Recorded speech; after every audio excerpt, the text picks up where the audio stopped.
By the time you see this commentary, they'll be cleaning up at the Wells Fargo Center, and the 2016 Democratic National Convention will be in the history books. And if the polls are correct, you're going to have the choice between two candidates that people don't like very much.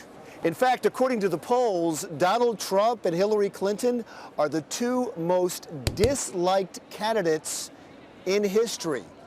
Are we really left with the decision of voting for the candidate that we dislike least? A lot of people are looking for an option 3, a legitimate third-party candidate, which is why Gary Johnson is suddenly getting a lot of attention. The former 2-term Republican governor of New Mexico is the Libertarian candidate now, and the only third-party candidate on the ballot in all 50 states.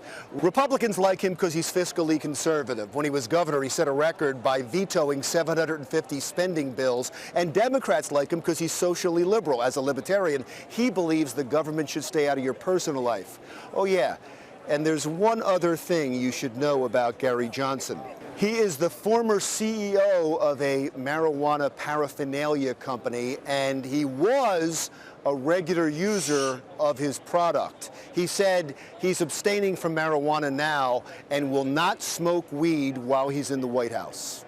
Now, if you're worried that a pothead may not be tough enough to take on Hillary or especially Donald Trump in a presidential debate, just listen to what Gary Johnson said during a Libertarian Party debate. I've climbed the 7 summits, the highest mountain on each continent. Donald Trump's a... Hear, hear. Yep, he said what you think he said. He called Donald Trump, well, another word for a kitten. This is going to make for some pretty interesting presidential debates. That is, if Gary Johnson is allowed to debate in the first place. You see, the Republicans and the Democrats, they don't work together on much, but they have gotten together to make it almost impossible for a third-party candidate to get on the debate stage. The last third-party candidate to make it on the debate stage with the Republican and Democratic candidate was Ross Perot back in 1992, and he got almost 20% of the vote in the general election. So in 1996, the Democrats and Republicans got together and they changed the rules to keep Perot off the stage. They came up with the Commission for Presidential Debates. This commission sets the rules for all the debates. It's allegedly a nonpartisan, independent commission, but it's really run by the Republicans and the Democrats.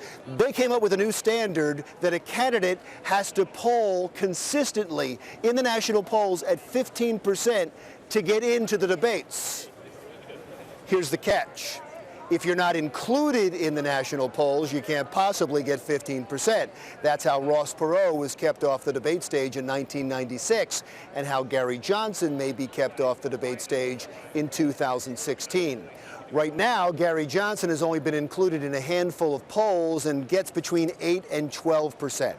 So here's what you need to do. If a pollster calls you and asks you if you want Hillary Clinton or Donald Trump, ask them why Gary Johnson isn't included in the polls. And if he is included, say you want Gary Johnson, even if you're not sure about him yet. That way, you get his poll numbers up to 15%, and you get a third option in November. Listen, there is a palpable anger in this country that fueled the rise of Donald Trump and Bernie Sanders. People want to shake things up, and they do not want a rigged system. This is your chance. Let's get Gary Johnson on the debate stage. If not, these are your choices, and we have nobody to blame but ourselves. I'm Larry Mendte. See you again next week.